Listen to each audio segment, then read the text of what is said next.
Okay, greetings to you all. Talking to you from South Africa, from amaMpondo indigenous people in the Eastern Cape province of South Africa along the east coast, in the coastal areas. Our area is known as Amadiba, and the village where I am is part of the 6 villages that make up Kolobeni. We would like to make a call and give message to the Ocean Rebellion that as amaMpondo people, as amaMpondo indigenous people, that we are very disturbed by what is happening globally in terms of the attack to the ocean.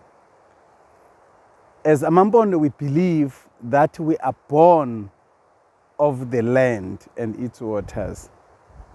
And when the baby is born, the umbilical cord, when it drops off, it gets buried on the ground inside the main heart or is thrown into the kraal. And that is done so that one could always stay within the land, must never go away and never return. And is buried on the ground so that it can remain as a connection, symbolically, that the land feeds you even when you are born. The land takes care of us. It produces our food. We grow our crops from this land. And when we are sick, our medicines, they come from this land. They come from the ocean.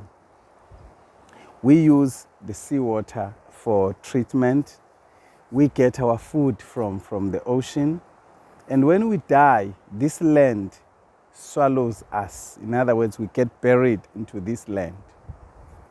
Our belief as indigenous people of Mpondo land is that the people who have passed on, our ancient ancestors, those who have been gone for centuries, they get taken by the rivers, by the streams. They are taken down to the ocean. The ocean is the center, is an area where our ancient ancestors live. For instance, people who train to become traditional doctors or izangoma, sangomas, as people would say, they do certain rituals in the ocean, and those rituals are done before sunrise or by sunrise to consult with those ancestors. So our ancestors, who are the bearers of the indigenous knowledge, the bearers of the wisdom of our nation, are resting in the ocean, and we consult them now and then, especially when people are in training to become traditional healers. So therefore, the campaign by politicians and the big corporates to now explore for oil and gas from our ocean is something we are feeling like we are being engulfed by this very dark cloud, or we are being swallowed by this beast called greed for fossil fuels. We are very disturbed because these people, they go ahead despite the fact that science and the reality and the environment, the land, is telling us that climate has changed, is changing.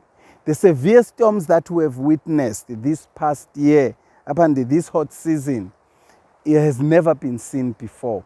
The way our livestock, as it gets warmer, our livestock, they are getting sick, and sick all year round. Something that used to be seen once per year. Whenever we were growing, when we were young, we never have to buy medicine for our livestock.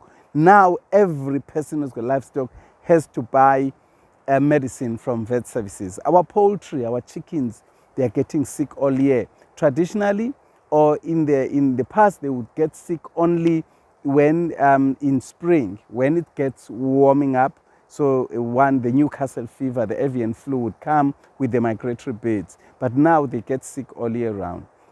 So we are already engulfed. So why would governments, politicians, and corporates continue to explore for oil and gas in the ocean when The message is very clear. It has been clear for the past 30 years that climate change is upon us and is causing devastation.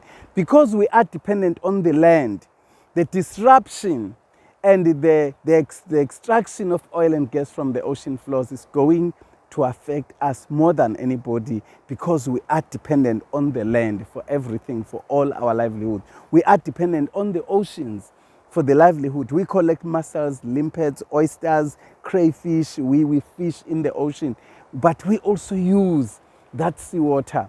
How are we going to use seawater when once it is polluted by oil? So let these corporates and these greedy politicians stop. Let's protect our oceans. Thank you.